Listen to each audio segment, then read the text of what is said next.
Seguite i miei tutorial che vi svelerò tutti i segreti del biliardo, dalle basi ai trick shot.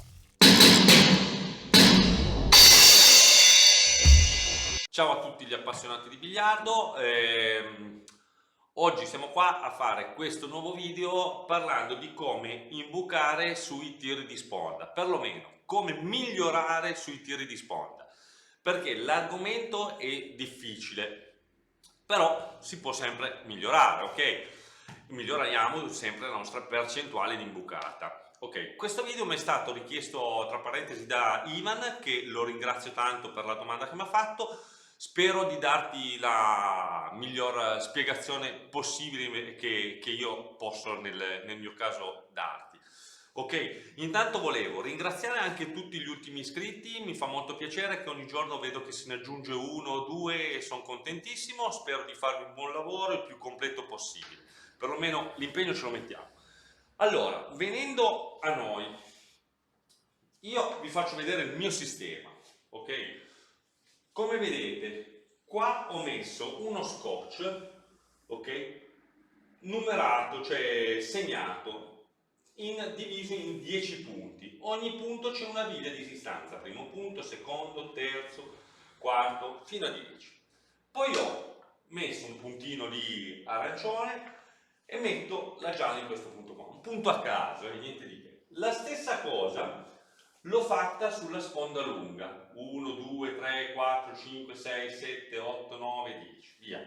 La stessa cosa, questo perché l'ho fatto? Perché quando io faccio questo tiro, io lo sbaglio il tiro, ok? Sbaglio il tiro, automaticamente io vedo, 1, dove sono partito, 2, dove ho colpito. Allora capisco cosa devo fare, devo correggere, devo aumentare, devo togliere, la biglia so da dove è partita, devo colpirla più sotto, più sopra, cioè riesco a farmi uno schema mentale, ok? Che è molto importante. Allora, ipotizziamo, vi faccio vedere questo sistema. Io faccio così di solito, metto la stecca in linea retta tra la biglia gialla e la biglia bianca, ok? E mi esce quel punto là, il punto questo, ok? Se io giro poi la stecca, mi esce l'angolo a 90, automaticamente cosa accade? Mi esce questa distanza qua, una spanna tra centro biglia e centro stecca, una spanna. La stessa distanza la sposto e sposto la stecca. In teoria, se io colpisco esattamente dritto, la biglia dovrebbe andare in buca, giusto? Però vi dico, non è così. Non è così per un motivo, perché io posso essere disallineato, perché la sponda può non rispondere in quella maniera lì, può rispondere in un'altra maniera in quel punto lì.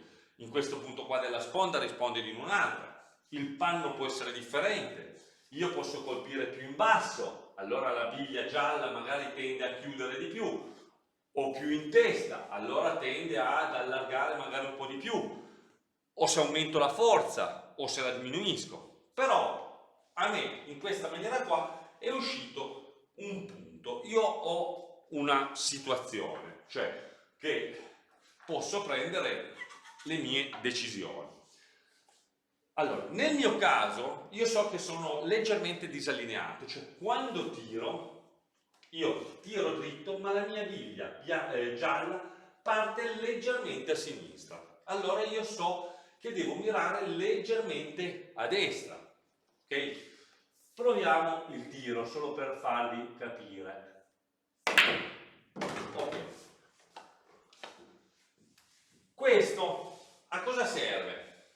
Che ho fatto il tiro giusto, l'ho capito io, benissimo. Posso ritirarlo altre 10 volte, quel tiro lì mi funziona così.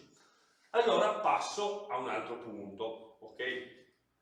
E faccio di nuovo le mie dovute considerazioni. Stessa cosa, provo, sbaglio, correggo, guardo la linea dove devo colpire la biglia gialla, magari più a destra, magari più al centro, e lavoro su quell'aspetto lì. Gli aumento la velocità, gliela diminuisco. Cosa accade? Che io dopo che faccio 50 tiri qua, 50 tiri qua, 50 tiri qua, riesco a cementarmi nella mente, ci riuscite anche voi se lo fate, la posizione. Dunque, quando io toglierò questo scotch, ok, la biglia dove la metto, più avanti, più indietro, anche questa, più avanti, più indietro, avrò sempre dei punti cioè avrò sempre nella mente, mi sono entrate queste traiettorie, ok? Giro la mia stecca, guardo, sposto, ok, proviamo di nuovo. Mi rimane nella mente quello, mi serve per correggermi l'errore, per quello è molto importante segnarsi questi punti. Poi, l'altro discorso, io adesso più avanti ci sono 3 esercizi che vi faccio vedere con un po' di spiegazione. Uno è quello, il secondo aspetto importante è quando si colpisce di sponda di curare anche la posizione della bianca, cioè io devo sapere dove mi finisce la bianca, la biglia battente. Allora, nell'esercizio che vi faccio vedere, che ho messo 3 biglie, cerco di curarmi la posizione della bianca. Quello è importante perché? Perché se no sono sempre a inseguire, sì che quando si fa già l'imbucata di sponda è perché si sta già inseguendo e allora bisogna cercare di rimettersi in carreggiata, di portare di nuovo la biglia battente in una determinata posizione per poter imbucare di nuovo in una maniera facile, di nuovo trovandosi le biglie con un non so, nel raggio, nell'imbuto che c'è di un'imbucata diciamo facile, ok? L'unica cosa ancora che è importante, dividere il biliardo a settori. Prima mi dedico, non so, 5-6 sedute d'allenamento, una settimana a imparare questo settore qua, da qua a qua. Io imparando questo, ho imparato automaticamente anche questo, dunque tutto il centro del tavolo che ho imparato i tiri di sponda. Mi sono dedicato circa magari quelle 10, 20, 30 ore a giocare solo in questo settore, ok? Che mi cementifico bene le cose, che una volta che sono cementizzate poi non c'è più tanto da allenarsi, mantieni poi solo quello che hai capito. Io vedo alla fine questo, non so, avrò fatto 50 ore ripetute di allenamento in questa maniera qua, poi alla fine in settimana magari lo ripeto un quarto d'ora, avete capito? Mi metto lì un quarto d'ora, in 2 ore in tutta la settimana è l'allenamento che faccio. Finito questo settore qua, poi si impara questo settore qua, ok? Dalla linea dello spot alla sponda corta e si rifà la stessa identica valutazione. Tenete presente quando si colpisce di sponda di guardare anche sempre comunque come rispondono queste sponde, che non sono mai uguali. Questa non è uguale a questa, questa non è uguale a quella, ok? È molto molto importante perché magari può essere quel millimetro di differenza, magari la gomma meno tirata, ok, però ogni sponda non è perfettamente uguale, ok? Io vedo, quando tiro in questa zona qua mi risponde in una maniera, in questa qua di qua mi risponde totalmente in un'altra.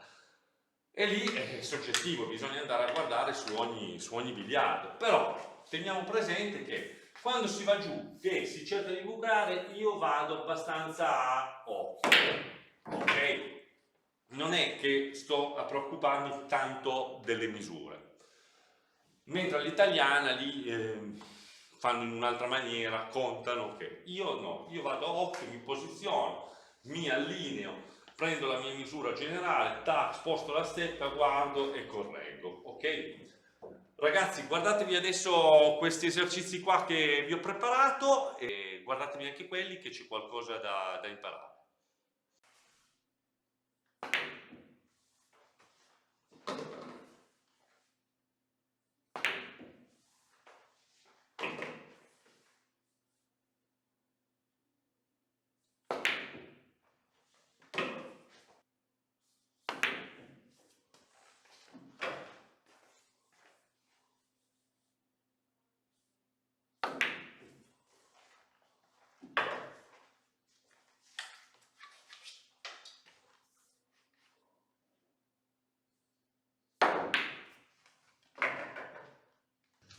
colpisco io tengo presente, perché non lo facciamo magari su tutti gli altri tiri.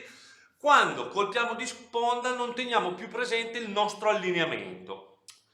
L'allineamento ne ho parlato nei video passati, nel tutorial più indietro, adesso non mi ricordo il numero. È importante andarlo a vedere perché anche sui tiri di sponda bisogna tenere presente del proprio allineamento. Io so che quando tiro, ok, il mio tiro tende leggermente se io voglio tirare dritto, il mio tiro tende leggermente a mandare la biglia gialla a chiudere a sinistra. La stessa cosa me la farebbe di sponda. Allora io devo compensare questo. Esattamente come se io tirassi in buca, questa biglia qua, ok? Io voglio tirare questa biglia qua, tengo presente del mio allineamento e lì ce l'avete nel tutorial passato, ok? La stessa cosa la faccio quando colpisco di sponda. Io so che tende leggermente a sinistra, allora bilancio leggermente a destra, ok? Anziché tirare in quel punto là dritto, bilancio leggermente a destra. Compenso, non bilancio, scusate. Allora, proviamo il tiro. Ok, questi qua sono un tiro facile, che è abbastanza intuitivo.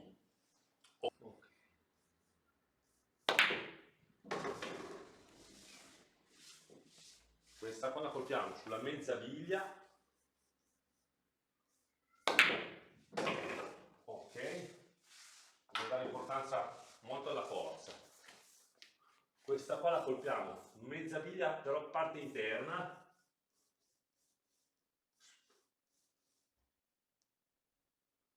Spingendo, se non c'è il rimpallo, leggermente alta. Ok? Poi questa qua invece la colpiamo piena. Vedete? Una spanna di qui, una di qui.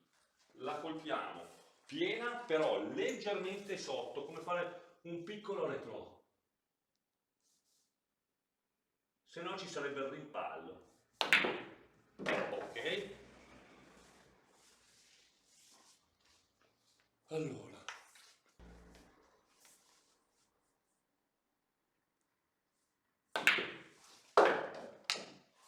Ok, 6.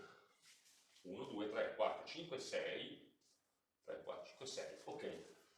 Questa qua la miriamo invece sul lato qua destro della linea con un colpo leggermente sotto. Ok. 6, 7. Questa qua invece iniziamo a uscire dalla porzione della biglia. Non miriamo più dentro alla biglia, ma un centimetro fuori, con un colpo sotto, ok? Colpo, un effetto a destra, colpo leggermente sotto. Ok. Biglia 8. 1, 2, 3, 4, 5, 6, 7, 8.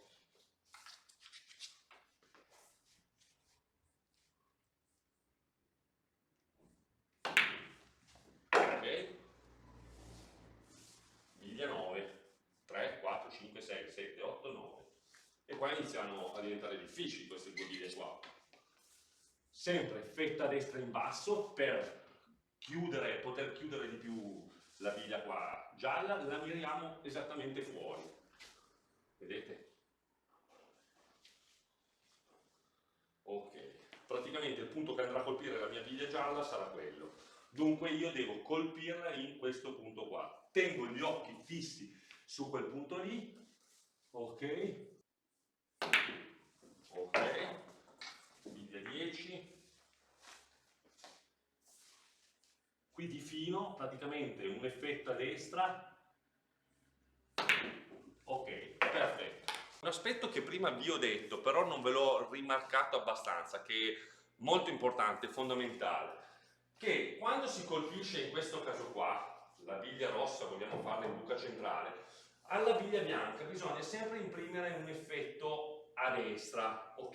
Perché questo cosa capita? Creando un effetto a destra o a sinistra, secondo se la posizione è dal lato opposto, in questo caso qua un effetto a destra, si naturalizza la traiettoria della biglia da imbucare rossa. È un aspetto molto importante questo, io l'ho imparato da solo e poi l'ho anche comunque riscontrato seguendo delle interviste, altri video, altri tutorial che ho guardato, che qualcuno l'ha detto, altri no, e allora questa è una cosa importante. Dunque, guardatemi sto tiro, vedete? Ok. Ed è un tiro difficile di sponda questo, dunque lavorate molto su questo tiro qua di sponda, a dare l'effetto a destra o a sinistra secondo le necessità. Ok, per oggi abbiamo finito ragazzi, spero che vi sia stato tutto utile, ci vediamo al prossimo video. Ciao ragazzi, buon biliardo!